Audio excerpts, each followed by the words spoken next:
हाँ देखो बेटा, हमने क्या करा अभी तक, मोशन इन 1D पढ़ लिया, ठीक है। इतनी बात, मोशन इन 1D में जितने भी टाइप ऑफ मोशन थे हमने सब पढ़ लिया, ठीक है। तो मैं क्या करूंगा, नया टॉपिक स्टार्ट करूंगा, that would be curvilinear motion, ठीक है। इतनी बात। और कर्वीलीनियर मोशन में हम करेंगे क्या, कर्वीलीनियर मोशन मतलब पार्टिकल का मोशन किस पे, एक कर्व पाथ पे। उसकी कंडीशन मैंने आपको बता रखी है पहले, ठीक है। तो कंडीशन तो आपको पता है कर्वीलीनियर मोशन की, उसमें कोई इशू नहीं है, ठीक है। वो कंडीशन दोबारा बताएंगे। फिर हम कर्वीलीनियर मोशन में पहले 2 डायमेंशन मोशन पढ़ेंगे, फिर 3 डायमेंशन मोशन पढ़ेंगे। उसके बाद हम कर्वीलीनियर मोशन के अंदर ही कुछ स्पेशल टाइप ऑफ मोशन पढ़ेंगे, that is such as projectile motion, ठीक है। उसके बाद हम रिलेटिव मोशन और रिवर बोट प्रॉब्लम और रेन अम्ब्रेला प्रॉब्लम्स करेंगे, ठीक है। इतनी बात। बेटा बुकलेट नॉन मेड की लगभग 1D की हो गई है। मेडिकल की अगर बुकलेट के आपके डाउट्स हैं तो मेडिकल वाले क्वेश्चंस मुझे ग्रुप में मैं कह रहा हूं बार बार, इंडिविजुअल नहीं, ठीक है। इतनी बात। आप दे दोगे, ग्रुप में डाल दोगे, मैं उनके सॉल्यूशंस आपको भेजता जाऊंगा, ठीक है। कोई उसमें ज्यादा इशू नहीं है, मेडिकल के वैसे भी आसान है। चलो अब सुनो भाई, तो हम बात करते हैं कर्वीलीनियर मोशन।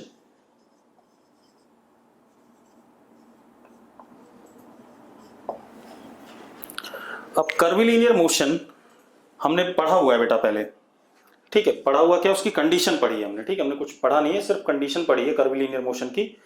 तो उसी को देखते हैं, पहले एक बार कंडीशन देखेंगे, उसके बाद फिर कर्वीलीनियर मोशन स्टार्ट करेंगे, ठीक है। चलो अब आप देखो कंडीशन क्या थी कर्वीलीनियर मोशन की। If velocity vector and acceleration vector are not parallel or anti-parallel,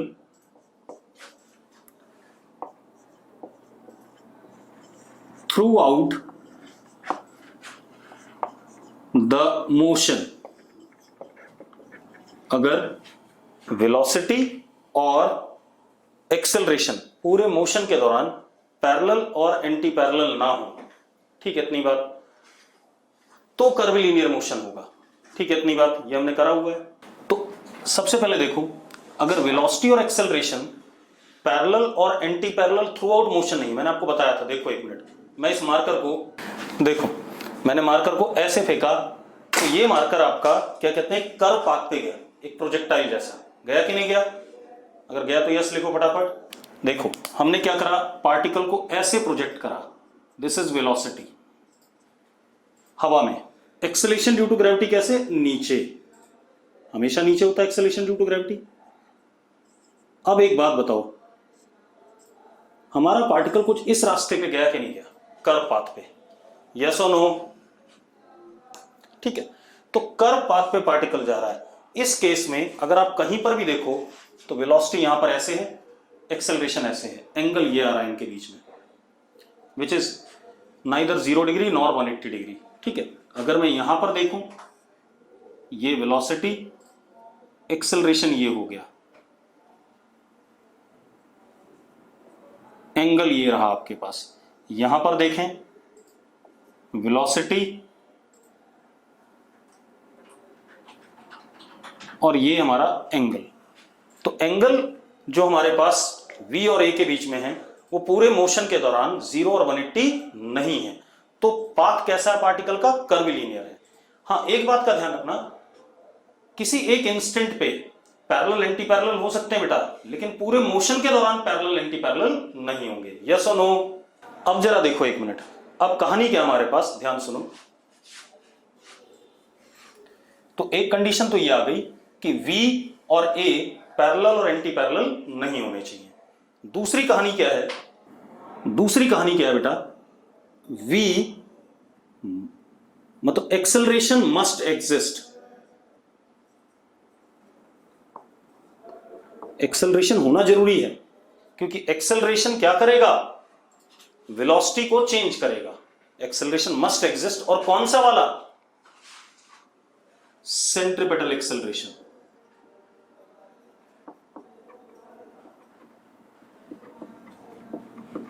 मैंने एक्सेलरेशन 2 बताए थे, एक टेंजेंशियल और एक सेंट्रिपिटल।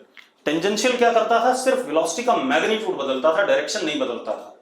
और सेंट्रिपिटल क्या करता है, वेलोसिटी का क्या बदलता है, डायरेक्शन बदलता है। ठीक है, तो क्या कहानी आ गई हमारे पास, एक्सेलरेशन हमारा सेंट्रिपिटल वाला हमेशा होना चाहिए, यस और नो, क्योंकि ये क्या करेगा, पार्टिकल की डायरेक्शन बदलेगा। ठीक है, इतनी बात। चलो अब मैं दोबारा से रिकैप करा देता हूं आपको सारी चीजें, फिर उसके बाद हम कर्विलिनियर मोशन स्टार्ट करेंगे। हाँ, टेंजेंशियल चाहे हो या ना हो उससे कोई फर्क नहीं पड़ेगा। अब मेरी बात सुनो, इफ v वेक्टर कांस्टेंट, अगर वेलोसिटी कांस्टेंट है यानी कि एक्सेलरेशन क्या है, 0, तो कैसा मोशन था, स्ट्रेट लाइन, क्योंकि कांस्टेंट वेलोसिटी मतलब कौन सा मोशन, यूनिफॉर्म मोशन। और यूनिफॉर्म मोशन क्या होता है, स्ट्रेट लाइन 1D मोशन। हाँ या ना, एक तो ये आ गया। दूसरा, इफ v पैरेलल और anti parallel to a vector always,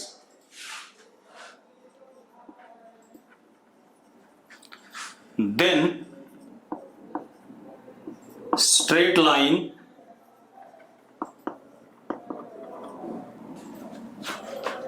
1D motion.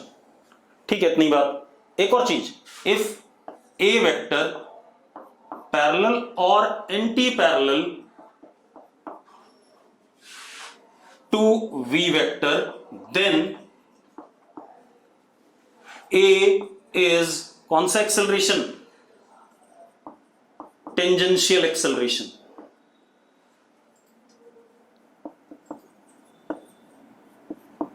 हाँ या ना, तो अगर सिर्फ टेंजेंशियल एक्सेलरेशन है तो स्ट्रेट लाइन मोशन होगा, एक्सेलरेशन नहीं है तो भी स्ट्रेट लाइन मोशन होगा। ये बात क्लियर आ रही कि नहीं आ रही है? अब सुनो एक minute, for curvilinear motion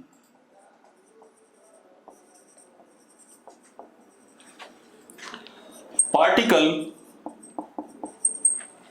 moves on curve path, that is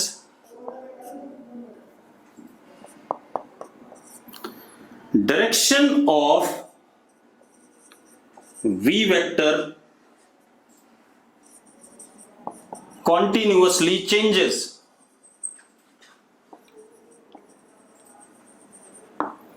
direction of we vector continuously changes, मतलब वी वेक्टर का डायरेक्शन कॉन्टिन्यूसली चेंज कर रहा है, तो सेंट्रिपिटल एक्सेलरेशन होना मस्ट है, तभी वी वेक्टर का डायरेक्शन चेंज कर सकता है, यस और no. Therefore AC must exist,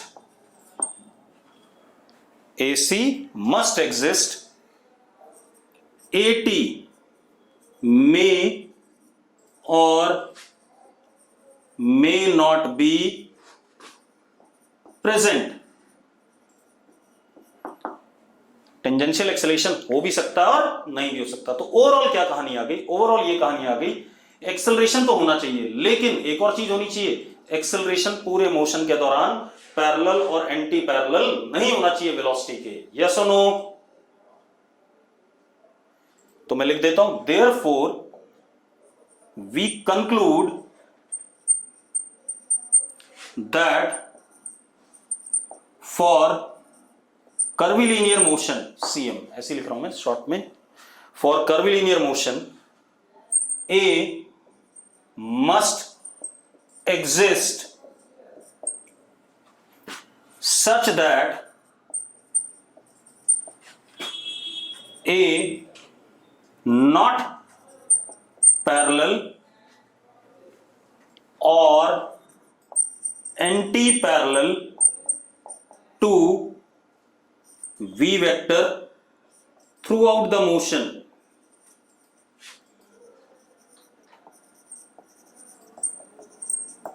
clear है बात?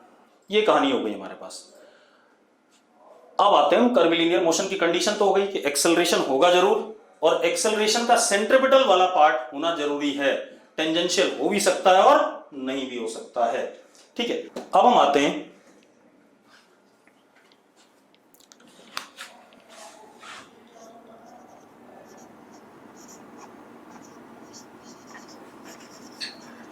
कर्विलीनियर मोशन।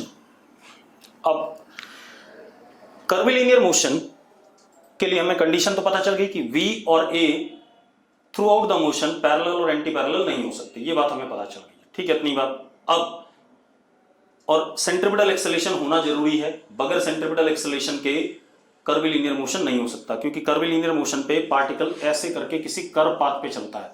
कर्व पाथ पे चल रहा है तो जरा देखो, वेलोसिटी जो टेंजेंट टू द पाथ होती है उसका डायरेक्शन बदल रहा है हमेशा, और डायरेक्शन बदल रहा है तो डायरेक्शन बदलने के लिए कौन सा एक्सेलरेशन नेसेसरी है? सेंट्रिपिटल नेसेसरी है। हाँ, मैग्नीट्यूड बदल रहा है तो टेंजेंशियल भी होगा, और मैग्नीट्यूड नहीं बदल रहा है तो टेंजेंशियल नहीं होगा। ठीक है, अब क्या कहानी है, अब जरा देखते हैं इस बात को। अब कर्विलीनियर मोशन के टाइप्स,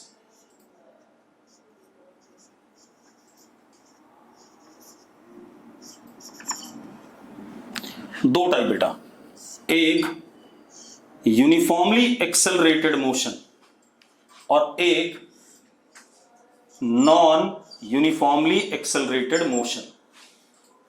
कर्विलीनियर मोशन के दो टाइप, एक यूनिफॉर्मली एक्सेलरेटेड और एक नॉन यूनिफॉर्मली एक्सेलरेटेड मोशन। मैंने ऐसा क्यों कहा, इसमें यूनिफॉर्म मोशन क्यों नहीं है? क्योंकि यूनिफॉर्म मोशन कभी भी कर्विलीनियर हो ही नहीं सकता है। यूनिफॉर्म मोशन में वेलोसिटी कांस्टेंट होती है, यानी कि एक सीधी लाइन पे पार्टिकल चलेगा, तो that can not be कर्विलीनियर।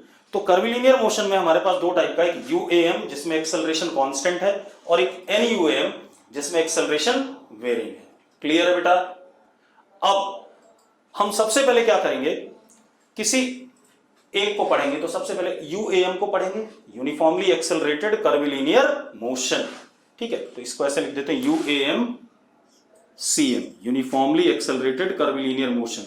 एनयूएम, non uniformly accelerated curvilinear motion. ठीक है, चलो अब पढ़ते हैं जरा।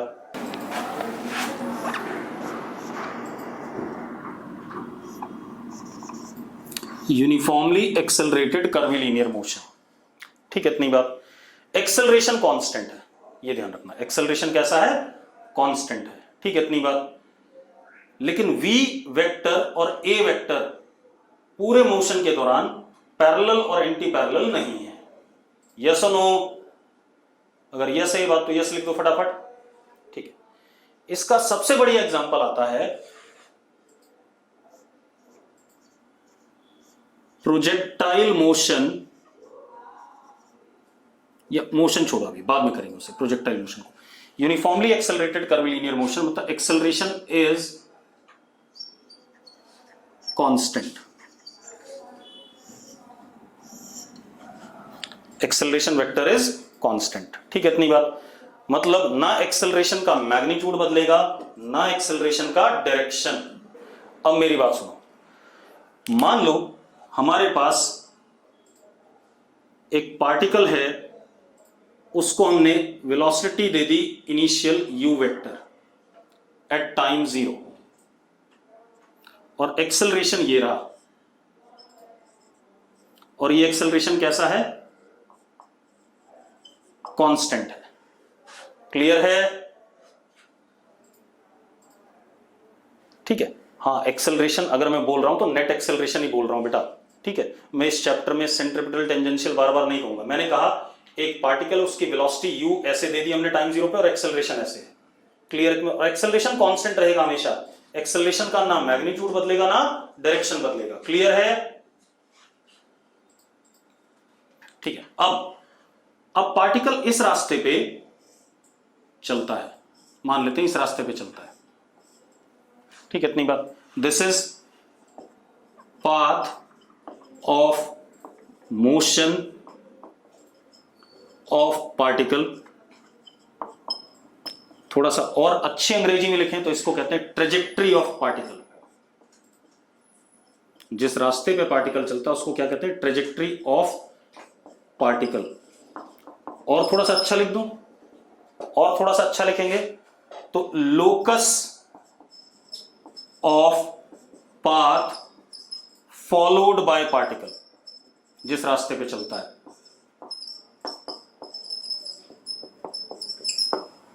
यस और नो?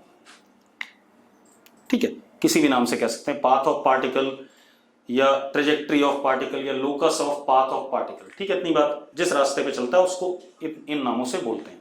अब हमारा एक्सेलरेशन हमेशा के लिए कांस्टेंट है। अब काइनेमेटिक्स में हमारा काम क्या होता है, हमें किसी भी टाइम पर पार्टिकल की क्या चाहिए, वेलोसिटी चाहिए, और किसी भी टाइम पे पार्टिकल का क्या चाहिए मुझे, डिस्प्लेसमेंट। ये निकालते थे हम जब हम 1D मोशन पढ़ रहे थे, तो हमने सिर्फ किसी भी समय पे v चाहिए होता था और s चाहिए होता था। यस और नो?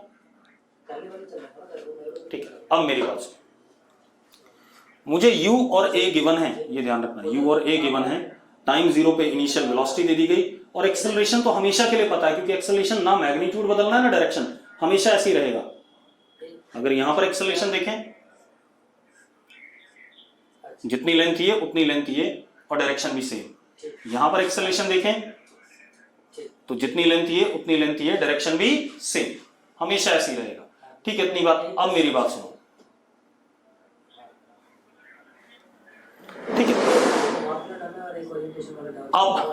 अब क्या कहानी बेटा, अगर मुझे किसी भी टाइम पे वेलोसिटी चाहिए, ठीक है, इतनी बात, एक्सेलरेशन कांस्टेंट है, तो मैं क्या करता हूं, a vector is equal to dv upon dt लिख सकता हूं या नहीं लिख सकता हूं, पहले बताओ मुझे, क्योंकि किसी भी समय पे एक्सेलरेशन क्या है, rate of change of velocity with respect to time. ठीक है, चलो अब आप एक चीज देखो, dv मान लो मुझे इस टाइम पे चाहिए बेटा, इस टाइम पे वेलोसिटी चाहिए, तो वेलोसिटी क्या होती है, पाथ के टेंजेंट, ये हमने पढ़ा हुआ है काइनेमेटिक्स में। ठीक है, अब जरा देखो, dv vector is equal to a dt, ऐसा लिख सकता हूं कि नहीं लिख सकता हूं, किसी को प्रॉब्लम नहीं है? ठीक है, चलो अब मैंने क्या करा, इंटीग्रेशन कर दिया दोनों साइड। एक्सेलरेशन कांस्टेंट है तो इंटीग्रेशन से क्या आ जाएगा, बाहर आ जाएगा, ये भी पता है हमें। ठीक है, अब टाइम 0 पे velocity u vector, time t पे वेलोसिटी v वेक्टर, जो मुझे निकालनी है। यस और नो?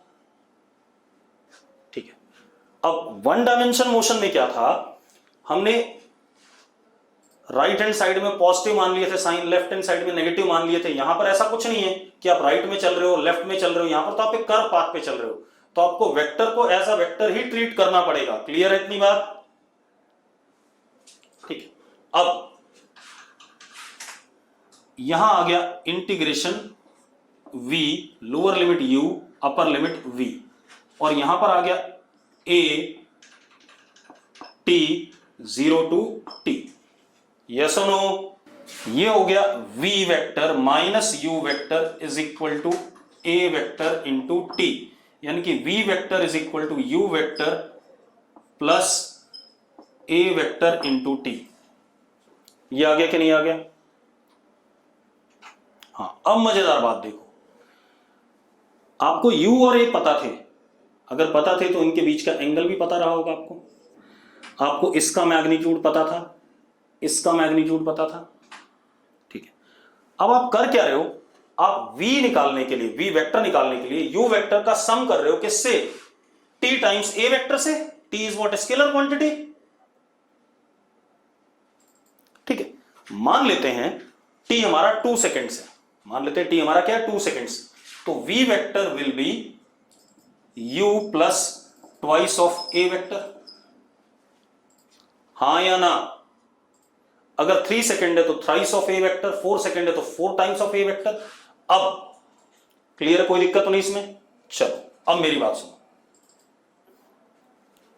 अब मुझे v वेक्टर का क्या चाहिए, मैग्नीट्यूड चाहिए। v वेक्टर का क्या चाहिए, मैग्नीट्यूड। ठीक है, जरा ध्यान से देखते हैं v वेक्टर का मैग्नीट्यूड कैसे निकलेगा। v vector is equal to, ये a वेक्टर कह दिया मैंने, प्लस ये b वेक्टर कह दिया मैंने, at को b वेक्टर कह दिया और u को a वेक्टर कह दिया। क्लियर है? अब v का मैग्नीट्यूड क्या होगा, अंडर रूट a स्क्वायर मतलब u स्क्वायर। ठीक है, प्लस b के मैग्नीट्यूड का स्क्वायर। b है क्या, अगर मैं टाइम 2 सेकेंड लेता हूं तो b vector is to a vector और नॉट, हाँ या ना? अगर मैं टाइम को 2 सेकेंड लेता हूं तो बी वेक्टर क्या टू ए वेक्टर है या नहीं? मतलब मैग्नीट्यूड कितना हो गया बी वेक्टर का? ट्वाइस ऑफ ए का मैग्नीट्यूड। यस और नो? ठीक है, अब मजेदार बात देखो, तो यहां पर अगर हम देखें, यहां पर हमारे पास बी वेक्टर क्या है? टी टाइम्स ए वेक्टर, तो magnitude of B is T A, हाँ या ना? ठीक है, तो अब जरा देखो, magnitude of we vector is A square plus B square, B square मतलब A square T square plus twice A B cos of angle between them.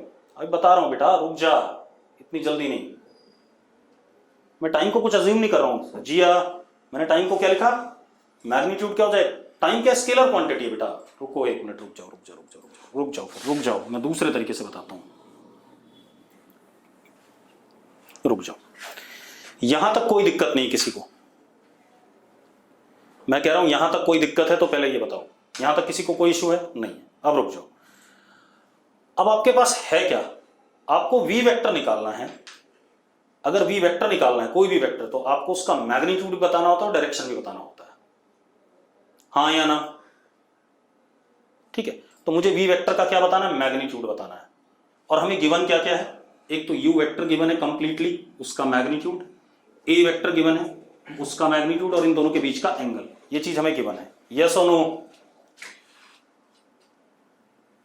ठीक है, अब आप एक बात बताओ, आप इस वेक्टर और इस वेक्टर का सम कर रहे हो, कर रहे हो? आप क्या करो, v vector is sum of a vector and b vector. What is a vector? a vector किसके बराबर है? u के बराबर है। a का मैग्नीट्यूड कितना है? u, ठीक है।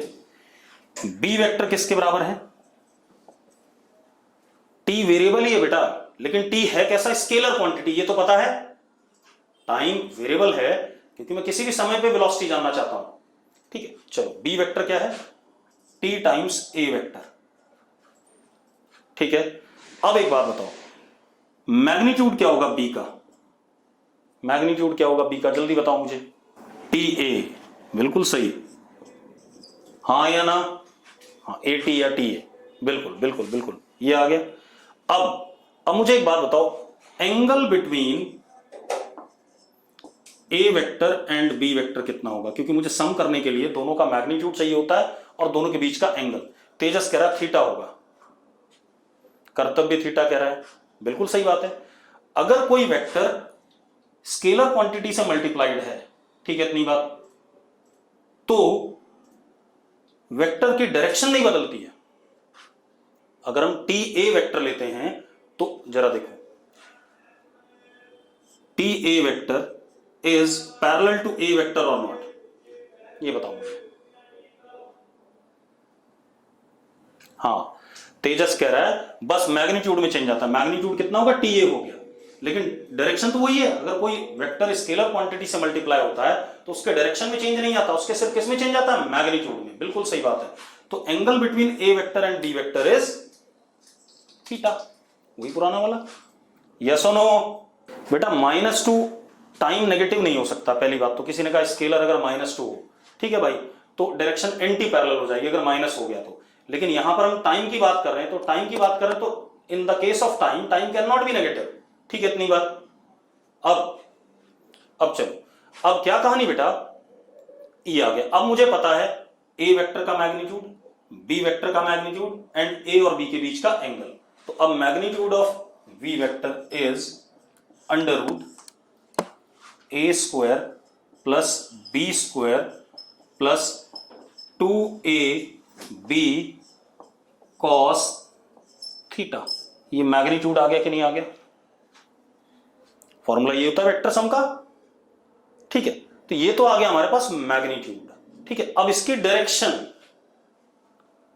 ठीक है, direction with respect to a vector निकाल रहे हैं। किसके रिस्पेक्ट में निकाल रहे हैं बेटा? ए वेक्टर के रिस्पेक्ट में, नहीं यू वेक्टर के रिस्पेक्ट में। ठीक है, ऐसा कर लेते हैं। ठीक है, अब जरा देखो डायरेक्शन, हमें पता है tan अल्फा, जब पैरेललोग्राम में सम करते हैं, tan alpha is b sin theta upon a plus b cos theta. यही होता है फॉर्मूला कि नहीं होता है बच्चों? ठीक है, तो b कौन है यहां पर? at sin theta upon a plus b cos theta. हाँ या ना?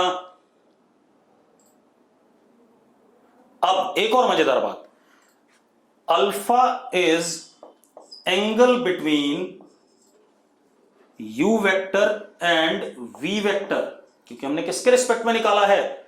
u वेक्टर के रिस्पेक्ट में। ठीक, बढ़िया। अब ये कहानी आ गई, कोई इशू नहीं इसमें, सबको क्लियर है?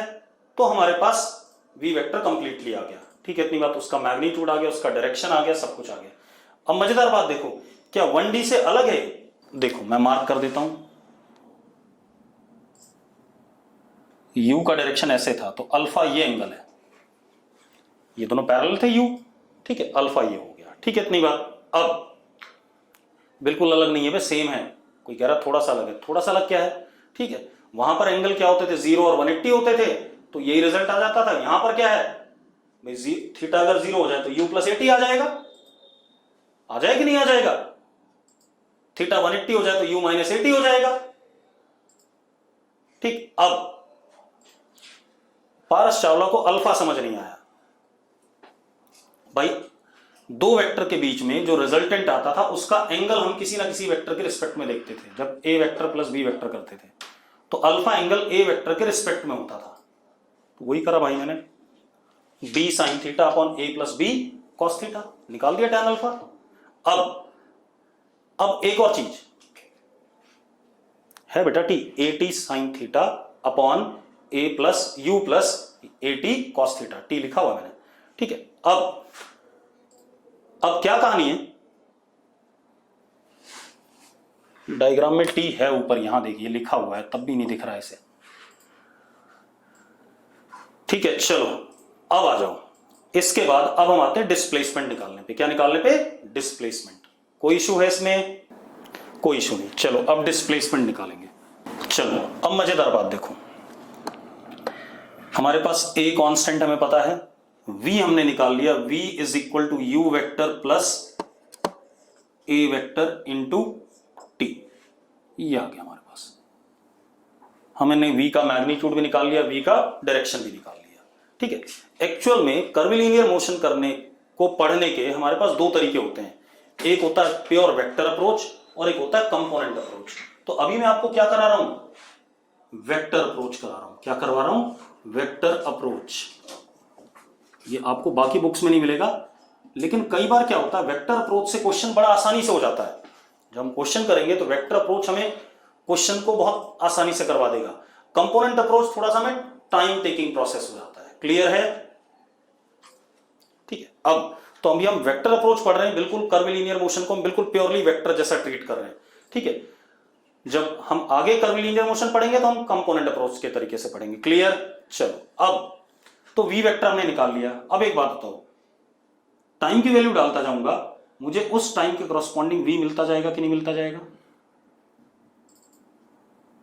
ठीक है, मतलब मैं t की वैल्यू कुछ भी डालूं मुझे v मिलता रहेगा, t की वैल्यू डालता जाऊं v मिलता जाएगा, यही कर रहे हैं। या v डालूंगा तो उस v के कॉरस्पॉन्डिंग क्या मिलेगा? टाइम मिलेगा, क्योंकि v और t are related with each other. ठीक है, तो ये क्या हो गया? इंस्टेंटेनियस वेलोसिटी हो गया किसी भी समय की। ठीक है, तो अगर ये इंस्टेंटेनियस वेलोसिटी हो गया तो I can write v as ds by dt। पढ़ा है हमने डेफिनेशन में, I can write v as ds by dt। ठीक है, बढ़िया। अब अगर मैं v को ds बाई dt लिख सकता हूं तो मैं लिख सकता हूं ds upon dt is equal to u plus a t। लिख सकता हूं या नहीं? अब आप देखो, एक मिनट, बिल्कुल सेम किया था हमने जो पहले पढ़ा है। अब मैं क्या कर सकता हूं? ds is equal to u d t plus a t d t. कर सकता हूं ऐसा? नाउ इंटीग्रेशन, u पता है हमें, फिक्स है, बाहर आ गया इंटीग्रेशन से, a कांस्टेंट है, बाहर आ गया। टाइम जीरो पे s जीरो था, टाइम t पे it is s vector. Time t पे हम कहां हैं? यहां हैं। तो इनिशियल और फाइनल के बीच का शॉर्टेस्ट पाथ क्या होता है? Displacement vector. रास्ता ये था चलने का, लेकिन डिस्प्लेसमेंट तो यही होगा भाई। This is initial and this is final, तो इनिशियल और फाइनल को जोड़ने वाली सीधी लाइन क्या होती है? क्या होती है बेटा? डिस्प्लेसमेंट होती है। ठीक है, अब मजेदार बात देखो, यहां से आ गया अपने आप, s vector is equal to u T plus half a t square. This is second equation of motion. ये फर्स्ट और ये कौन सी? सेकेंड। आ गई कि नहीं आ गई? अब इसमें भी अगर आपको s का मैग्नीट्यूड चाहिए तो ये a वेक्टर हो गया और ये क्या हो गया? b वेक्टर हो गया। अगर आपको s का मैग्नीट्यूड चाहिए तो ut is u vector into t is what? a vector, half t square a vector is what? b vector. उन दोनों का क्या? सम। यस और नो? ठीक है, अब तो उसको मैं नहीं कर रहा हूं, मैं सिर्फ इतना ही डिराइव कर रहा हूं, क्योंकि बड़ा अजीबोगरीब सा बड़ा सा रिजल्ट लिखा जाएगा, वो आपको याद नहीं रहेगा, तो आपका जब सवाल आएगा तब करेंगे। अब तो हमारे पास सेकंड इक्वेशन भी आ गया, S vector is U T plus half A vector into T square. Second equation आ गया मोशन का। मतलब अगर एक्सेलरेशन कांस्टेंट है कर्वीलिनियर मोशन में, तो जो इक्वेशंस हमने 1D के लिए पढ़ी थी UAM की, वो इक्वेशंस यहां भी वैलिड आ रही हैं कि नहीं आ रही हैं? लेकिन ये 1D नहीं है। कोई बच्चा कह रहा है तो 1D हो गया, बिल्कुल नहीं, 1D नहीं हुआ, क्योंकि इस वेक्टर और इस वेक्टर के बीच में एंगल थीटा है, इस वेक्टर और इस वेक्टर के बीच में एंगल क्या है? थीटा है। 1D में एंगल क्या होता था? 0 या 180। ठीक है, अब बेटा u कांस्टेंट नहीं है, u हमें इनिशियली गिवन था वेलोसिटी। ठीक है, अब हम आते हैं थर्ड इक्वेशन को डिराइव करने के लिए। ठीक है, थर्ड इक्वेशन डिराइव करते हैं। हमें पता है a dv बाय dt होता है, पता है हमें a क्या होता है? dv by dt। अब मेरी बात ध्यान सुनना, आप क्या करो बेटा,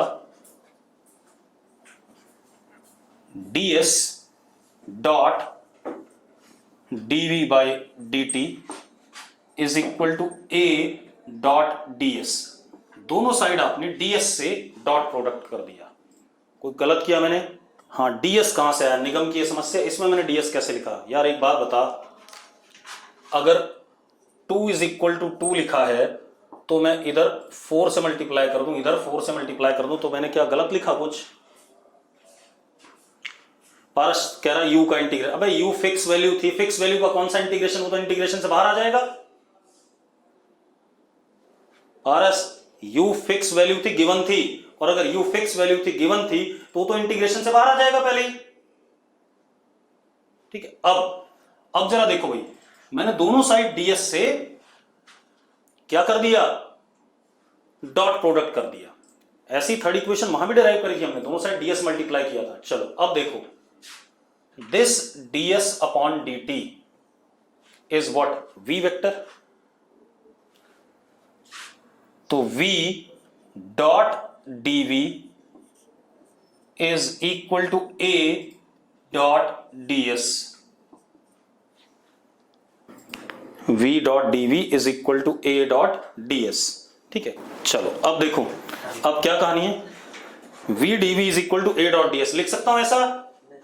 अब मजेदार बात देखो, अगर ये v वेक्टर है, ध्यान सुनना, अगर ये v वेक्टर है तो इसका बहुत छोटा सा पार्ट dv होगा या नहीं होगा? इसका बहुत छोटा सा पार्ट इसके ऊपर अगर मैं लेता हूं, ये मैंने dv लिया, एक बात तो dv और v के बीच में एंगल कितना है? dv और v वेक्टर के बीच में एंगल कितना है? v वेक्टर और dv वेक्टर के बीच में एंगल कितना आ रहा है?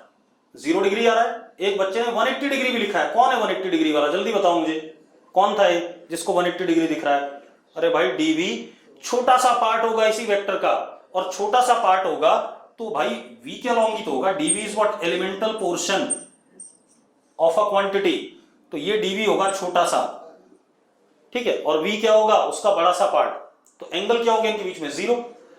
तो v पैरेलल टू dv, और अगर पैरेलल हैं तो इन दोनों का अगर मैं डॉट प्रोडक्ट करता हूं तो v का मैग्नीट्यूड v, dv का dv, और एंगल इनके बीच में कितना, 0। तो cos 0 कितना, 1 is equal to a dot ds। ऐसा लिख सकता हूं कि नहीं लिख सकता हूं?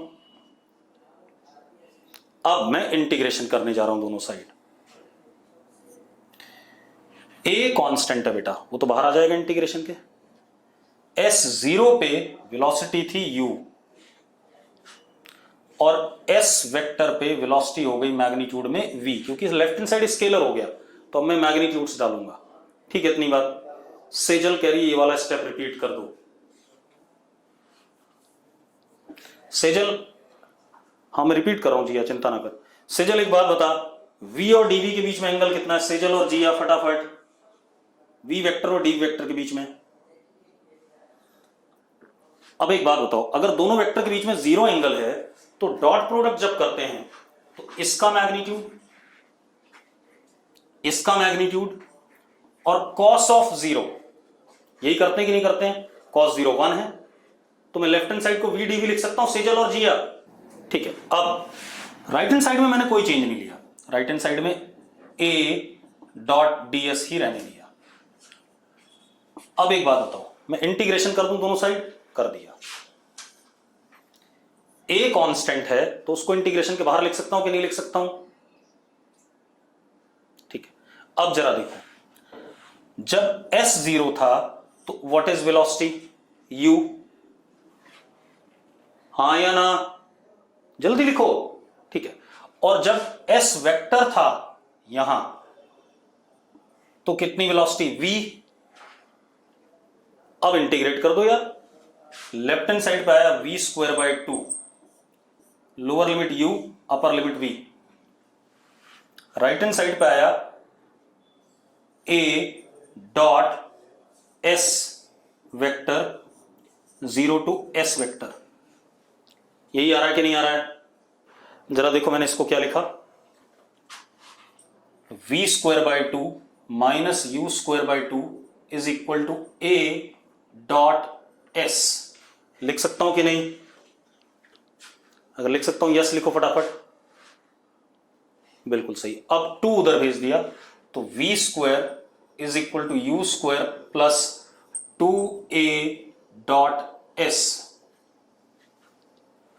कोई दिक्कत है? किसी को दिक्कत है भाई? नहीं है। थर्ड इक्वेशन आ गई मोशन की। जो हमारा 1D होता था उसमें 2as होता था सिर्फ, या तो प्लस 2as या माइनस 2as। ठीक है, इतनी बात। अब ध्रुव गोयल का सवाल है कि वेक्टर प्रोडक्ट क्यों नहीं यूज करा, क्रॉस प्रोडक्ट क्यों यूज करा। देख भाई, वेक्टर प्रोडक्ट करने पे चीजें आउट ऑफ द प्लेन जाती हैं। ठीक है, जिन दो वेक्टर का प्रोडक्ट करोगे ना, उस प्लेन के ऊपर कुछ भी नहीं मिलेगा, एक तीसरा वेक्टर मिलेगा जो उस प्लेन के बाहर होगा। और कर्विलिनियर मोशन में हम प्लेन के ऊपर ही रहते हैं भाई। तेजस, मैंने बात एक्सप्लेन कर दी। और दूसरी चीज, मुझे वी यू ए और एस में रिलेशन चाहिए था। ठीक है, क्रॉस प्रोडक्ट करके मुझे वो रिलेशन नहीं मिलेगा, ये ध्यान रखना। ठीक है, अब क्रॉस प्रोडक्ट भी करेंगे सर्कुलर मोशन में, यहां नहीं करेंगे, जब वो आएगा तब बताऊंगा। लास्ट को 2as नहीं लिख सकते क्या? कतई नहीं लिख सकता रिदम। जो आप 2as लिखते थे 1D में, वहां पर a और s के बीच में एंगल या तो 0 होता था या 180 होता था। यहां पर एंगल a वेक्टर और s वेक्टर के बीच में 0 डिग्री और 180 डिग्री नहीं है। ठीक है भाई, मैंने क्या कहा, मुझे चलो पहले तो एक एक सवाल ले लेते हैं, एक एक करके सवाल ले लेते हैं। एक सवाल यह है कि मैंने क्या कहते हैं डॉट प्रोडक्ट क्यों करा, क्रॉस प्रोडक्ट क्यों नहीं करा। पहला क्वेश्चन ये है शायद। ठीक है, तो मुझे यहां क्रॉस प्रोडक्ट करने की जरूरत भी नहीं है। अगर मैं क्रॉस प्रोडक्ट करूंगा, सपोज मैं करता हूं ds cross dv by dt। तो बेटा ds क्रॉस, मान लो ये ds है और ये dv है, अगर इन दोनों का क्रॉस करूं तो ये तो आउट ऑफ द प्लेन चला जाएगा, कोई मतलब नहीं बनता इस चीज का, तो मुझे इसकी जरूरत ही नहीं है, मैं तो प्लेन पे पढ़ रहा हूं सारी चीजें, ठीक है इतनी बात, तो मैं इसको करूंगा क्यों भाई? क्लियर है? तो ये तो कोई पर्पज ही नहीं है, और मुझे v u और s में रिलेशन चाहिए था, क्योंकि ds दो वेक्टर का क्रॉस प्रोडक्ट कोई तीसरा वेक्टर देता है, मुझे तो चाहिए क्या था, v ही बने, यहां पर बना क्या फाइनली, जरा देखो v स्क्वायर बना क्या ही बना, तो मुझे अगर वही बनाना है तो मैं क्यों करूंगा क्रॉस प्रोडक्ट। अब दूसरा क्वेश्चन क्या था कि एक क्वेश्चन और था, ठीक है, क्या था क्वेश्चन मैं भूल गया, क्या क्वेश्चन था बेटा? एक तो क्रॉस प्रोडक्ट वाला था, तेजस क्रॉस प्रोडक्ट से एक्सियल वेक्टर आते हैं, यहां पर एक्सियल वेक्टर कहीं नहीं करना है, ठीक है इतनी बात। अब विशाखा का सवाल है कि 2as क्यों नहीं लिख सकते बेटा? क्या a और s वेक्टर के बीच में, यहां देखना जरा डायग्राम में, एंगल 0 डिग्री है, ये s वेक्टर है, ये a वेक्टर है। विशाखा पहले तू बता, ये s वेक्टर है और ये a वेक्टर है, क्या एंगल कितना है दोनों के बीच में, क्या 0 डिग्री है? आपसे मैं सिर्फ यस और नो में जवाब चाहता हूं भाई, कि एंगल a वेक्टर और s वेक्टर के बीच में एंगल कितना है, 0 है या 180 है, इन दोनों में से कोई है या नहीं है? जिया कह रही नहीं है, बिल्कुल सही बात है। तो भाई मैं इसको डॉट प्रोडक्ट को a डॉट s को as कैसे लिखूं, लिख ही नहीं सकता, ठीक है इतनी बात। हाँ, वन डायमेंशन में ये as हो जाता था अपने आप, क्यों हो जाता था? क्योंकि एंगल या तो 0 डिग्री होता था या 180 डिग्री होता था, क्योंकि हम स्ट्रेट लाइन पे होते थे। रिदम का सवाल है, एंगल कैसे पता चलेगा बेटा? सब पता चलेगा, परेशान ना हो। जब तूने s वेक्टर निकाल लिया था यहां, तो s वेक्टर का डायरेक्शन पता ही था और a वेक्टर पहले से पता है, तो एंगल दोनों के बीच में निकल आएगा, क्या दिक्कत है उसमें? वो तो बात की बात है, जो सवाल होगा, ठीक है। अब मेरी बात सुनो, तो हमारे पास ये थर्ड इक्वेशन आ गई, ठीक है इतनी बात। अब थर्ड इक्वेशन ऑफ मोशन भी आ गई, तो क्या आ गया अपने पास, v square is equal to u square plus 2a dot s, ठीक है। अब क्या कहानी बेटा, ये हमारे पास थर्ड इक्वेशन हो गया। अब बाकी दो भी बन जाएंगी जो हमने पढ़ी है पहले, तो एक इक्वेशन ये भी बनती है, s vector is equal to v t minus half a t square, s vector is equal to v plus u upon 2 into t, ये भी बनती है सारी इक्वेशंस, ठीक है। अब ये इक्वेशंस आ गई अपने पास, क्लियर है? चलो, ये हो गया हमारा क्या कहते हैं, वेक्टर अप्रोच से कर्विलिनियर मोशन को पढ़ना। कौन सा कर्विलिनियर? यूनिफॉर्मली एक्सेलरेटेड वाला, क्लियर है? चलो, अब जरा हम कंपोनेंट अप्रोच भी पढ़ लेते हैं बेटा यहीं पर।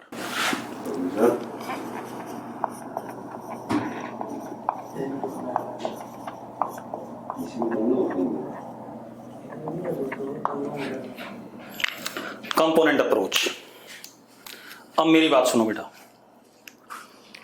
ऑफ UACM, एक्सेलेरेशन अभी भी कांस्टेंट है, ठीक है? अरे क्लियर है भाई? ठीक। अब कंपोनेंट अप्रोच की थ्योरी कैसे है, आपको देखो, कर्विलिनियर मोशन दो टाइप का होता है, पहले ये भी एक बात क्लियर कर लें, curvilinear motion is of two types. कौन कौन से दो टाइप? एक हो गया हमारा two dimension motion.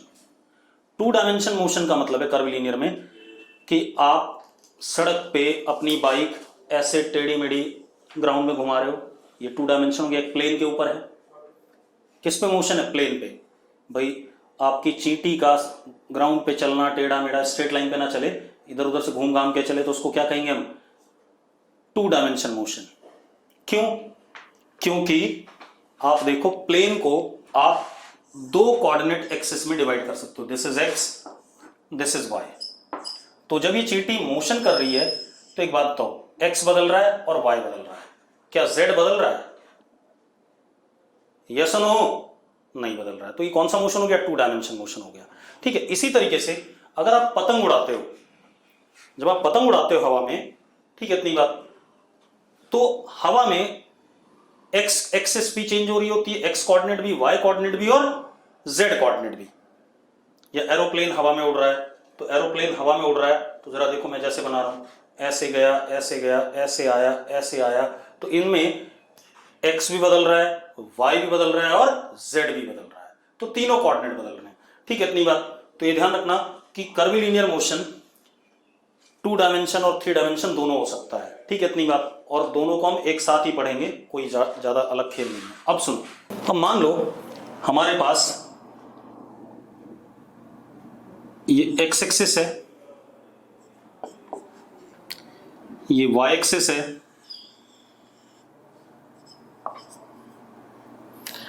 This is unit vector I cap, J cap, और बाहर की तरफ हवा में के कैप। पढ़ा हुआ है हमने ऐसा, आई क्रॉस जे के, यस और नो? पढ़ा हुआ। अब टाइम 0 पे मैंने पार्टिकल को velocity they the you vector, acceleration A vector, and acceleration is constant. Acceleration नहीं बदलेगा भाई, एक्सेलरेशन नहीं बदलेगा, यस और नो? ठीक है, आप ऐसे समझ लो, मान लो आपका ये यू वेक्टर है, ये ए वेक्टर है, दिस इज एक्स एक्सिस,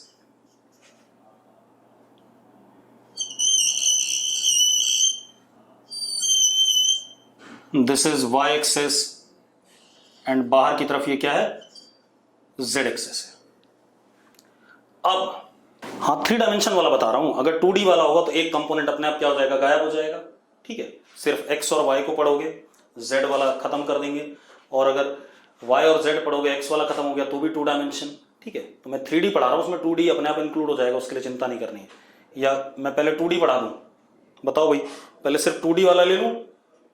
चलो, जिया कह रही पहले सिर्फ 2D वाला ले लो। चलो ठीक है, चलो 2D ले लेते हैं, कोई बात नहीं, अध्ययन रुक जा, 2D ले लेते हैं, समय की कमी नहीं है, परेशान ना हो। तो ओनली 2D ले रहे हैं बेटा, हमारे पास जेड एक्सिस नहीं है। मतलब पार्टिकल किस पे चल रहा है? 2 dimension UACM motion of particle on plane, किसी प्लेन सरफेस पे चल रहा है। ठीक है, इतनी बात। चलो, ये हमारा पार्टिकल का वेलोसिटी हो गया u इनिशियल, और ये पार्टिकल का क्या हो गया? Acceleration, and acceleration is constant, क्योंकि UACM है। अब हम क्या कर सकते हैं, इस u वेक्टर के 2 कंपोनेंट ले लेते हैं। अब आप एक चीज देखो, आप इस u वेक्टर के 2 कंपोनेंट ले सकते हो, एक component on x axis which would be ux, एक component on y axis which would be uy। Same way से आप a वेक्टर के 2 कंपोनेंट ले सकते हो, ax और ये ay। ऐसा कर सकते हैं कि नहीं? पहले बताओ, कंपोनेंट ले सकते हैं या नहीं ले सकते हैं? भी किसी भी वेक्टर के कंपोनेंट ले ही सकते हैं, हमने पढ़ा हुआ रेजोल्यूशन ऑफ वेक्टर। अब एक बात बताओ, ए वेक्टर अगर कांस्टेंट है, इफ वेक्टर इज कांस्टेंट, मतलब यहां पर तो ए वेक्टर है, अगर वेक्टर इज कांस्टेंट, अब अगर वेक्टर कांस्टेंट है बेटा, ध्यान सुनो, अगर वेक्टर कांस्टेंट है तो उसका एंगल फिक्स है किसी भी एक्सिस के साथ में, और उसका मैग्नीट्यूड भी फिक्स है, यस और नो? तो अगर वेक्टर कांस्टेंट है, then its components are also constant. अगर वेक्टर कांस्टेंट है तो उसके कंपोनेंट्स भी कांस्टेंट हैं, यस और नो। इसका मतलब ax अपने आप में कांस्टेंट हो गया और ay भी अपने आप में क्या हो गया, कांस्टेंट हो गया। हो गया कि नहीं हो गया? ठीक है, चलो आगे हम अगली क्लास में पढ़ेंगे, यहीं से स्टार्ट करेंगे, ठीक है।